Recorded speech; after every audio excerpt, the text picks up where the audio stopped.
and all the other stakeholders, Congolese stakeholders, in as far as the Congo is concerned. These are political parties from the opposition, civil society, and others.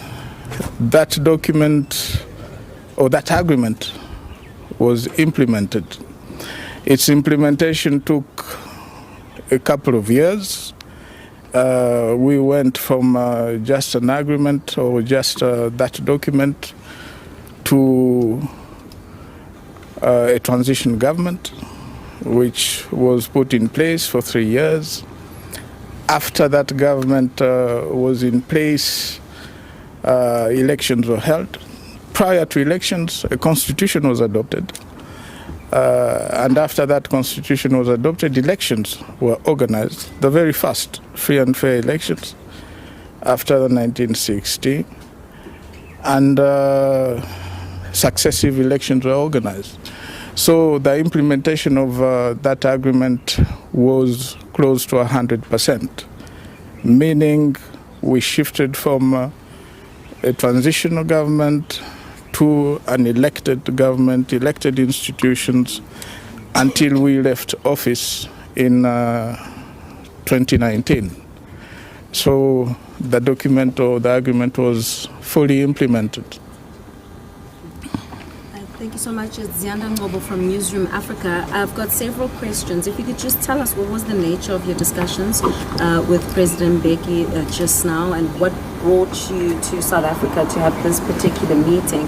But also, maybe you can give us your assessment of why the situation in the Eastern DRC remains so fragile. Just yesterday, the M23 said they wouldn't be participating in the meeting in Luanda. So how do you resolve this if people don't want to come around the table?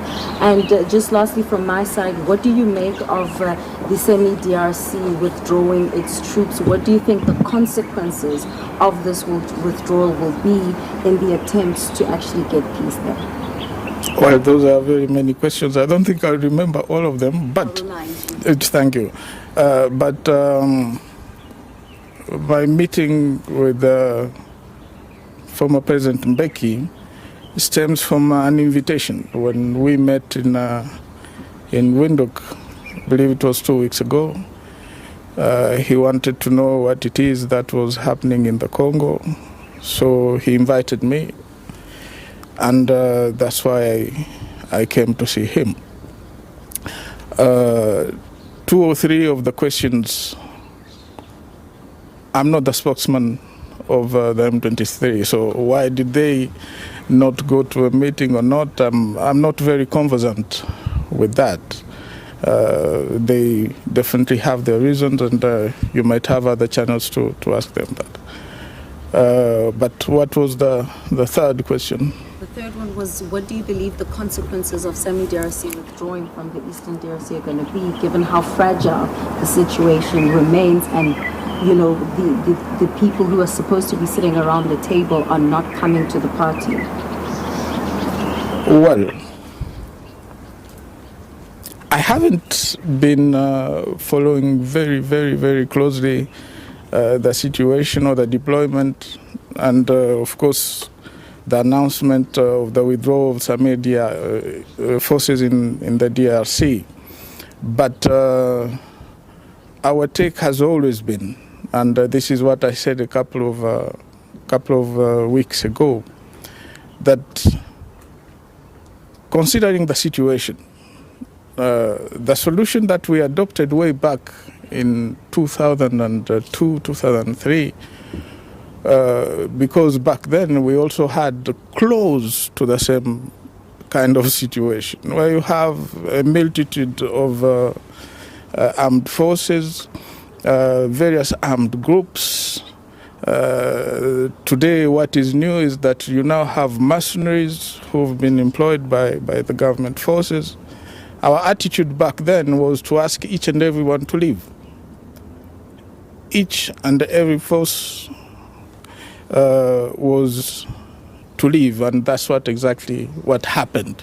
And that's what I believe directly or indirectly facilitated the peace process that that started immediately after. But is it the same solution that we can apply to the current situation? I believe part of it, yes, can apply the same solution. But considering that the problem is much more deeper than what everybody thinks it is, you have to go into the internal dynamics of what's happening in the Congo and definitely leave out this blame game of thinking that everything else that's happening is as a result of someone else. At one given point in time, we have to ask ourselves, is it not us, the problem, or our problem, and how do we solve it as Congolese? So what are the consequences of some DRC pulling out? Well, I don't see any major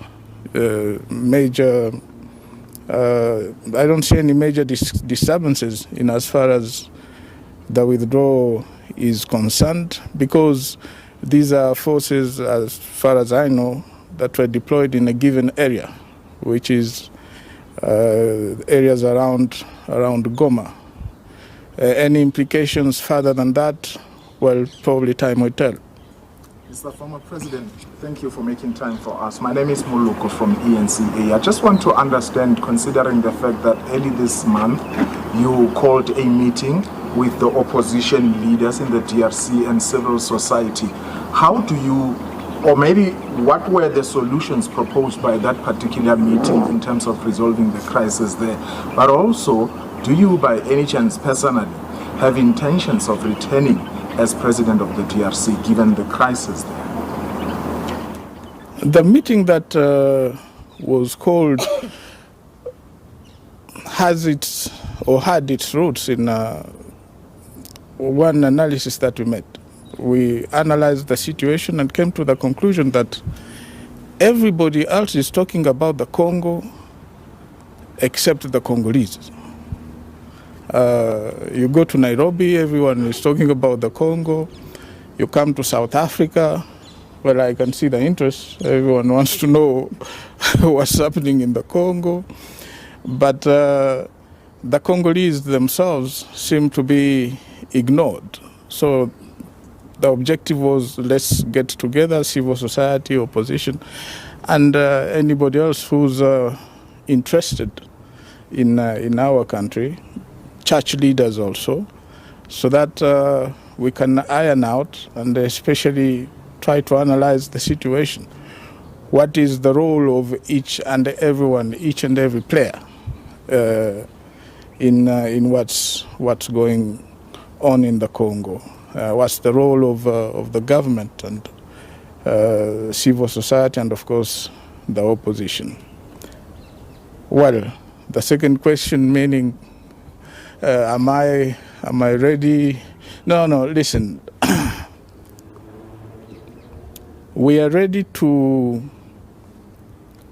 work, honestly work for peace, actively work for peace, and that was our attitude 22 years ago when we came to Sun City and signed the agreement. Our attitude today, being much more informed, is definitely to stand up again and be on the move, work for peace in any capacity that we can.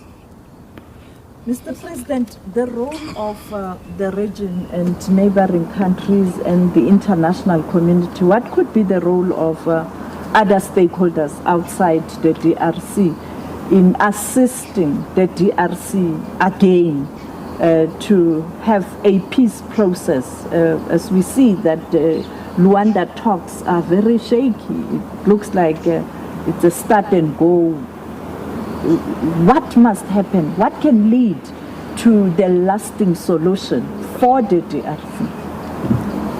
In 2018, I participated in one of the last meetings, I believe, of the SADC my last meeting as sitting head of state.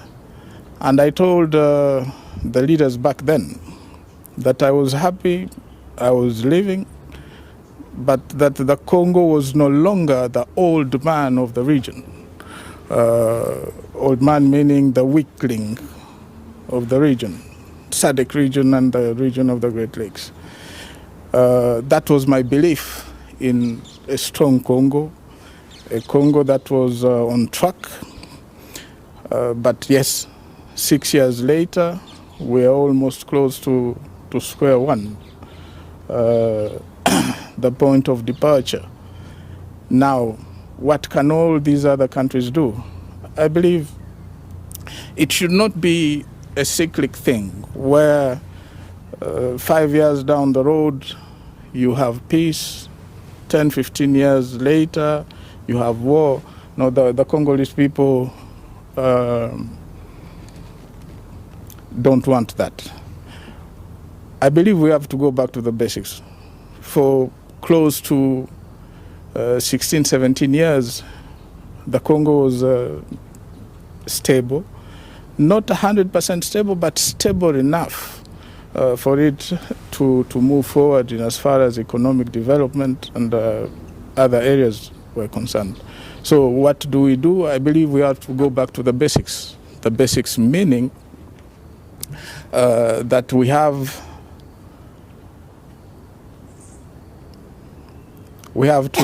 to ask ourselves the question, where have we gone wrong?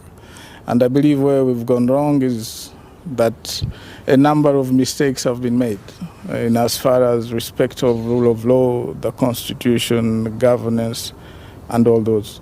We have to go back to that. What can these regional countries or regional neighbors of the Congo do?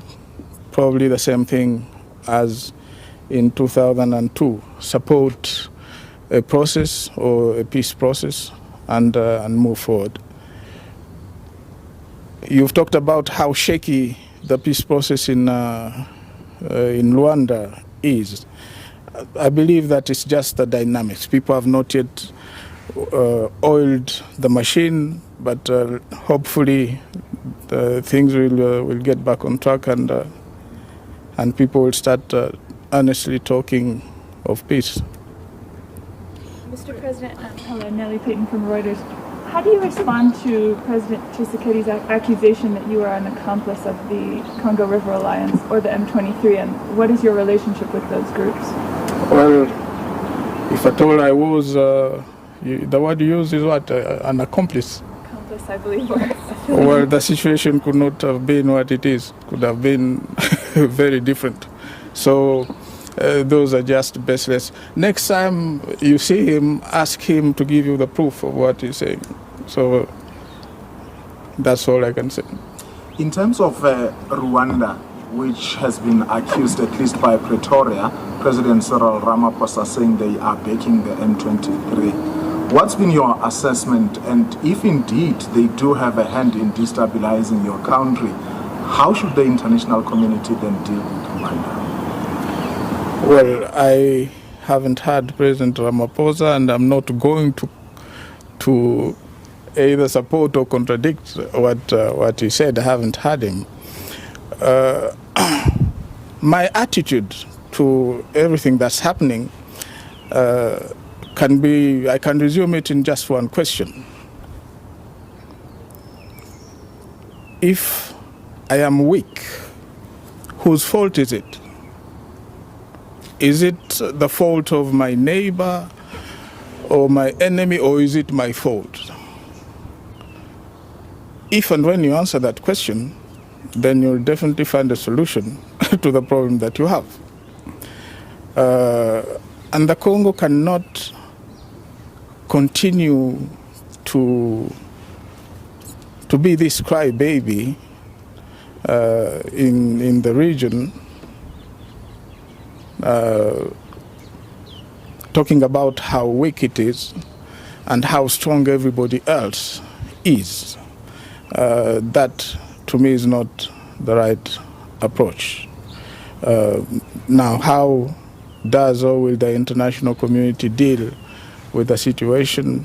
Well, I'm not part of that particular international community, but as a Congolese, what interests me and what interests the Congolese people is how do we deal with the situation ourselves. And I believe that should be the vantage point from where we'll be looking at things. We should be looking at things. As a part of the solutions that you believe need to be implemented in the DRC, does this include a nation-building process, and what would that look like, and who would form part of it? We earlier talked about the Sun City Agreement. The Sun City Agreement laid the foundation for what you might call a nation-building process. I don't think that anybody, mediators, facilitators, will do anything better than what we did in Sun City. I doubt that they will do that.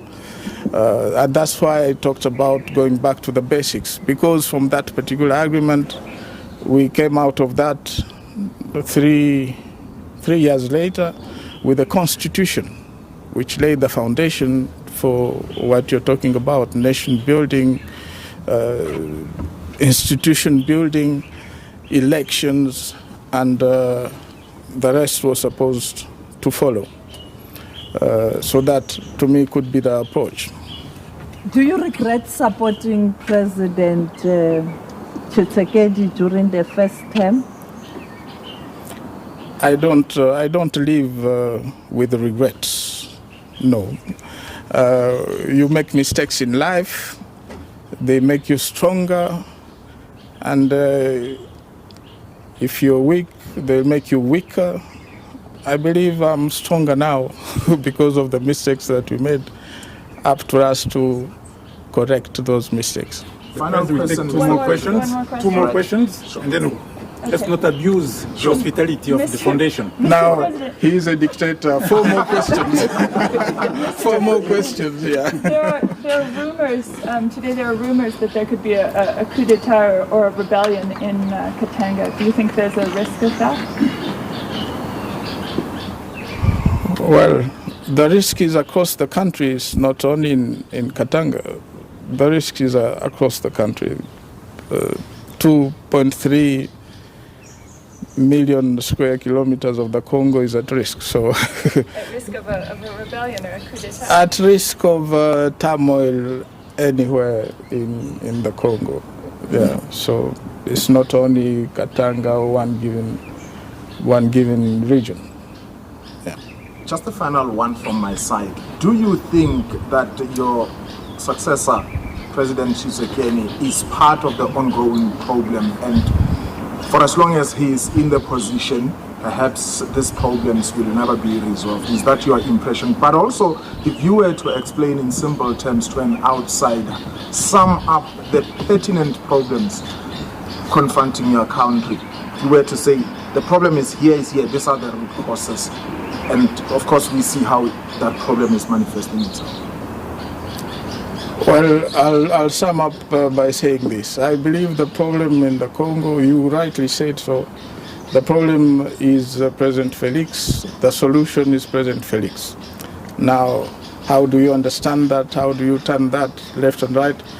Up to you.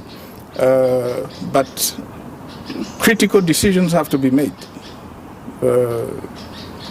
And in critical times, you have to make critical decisions.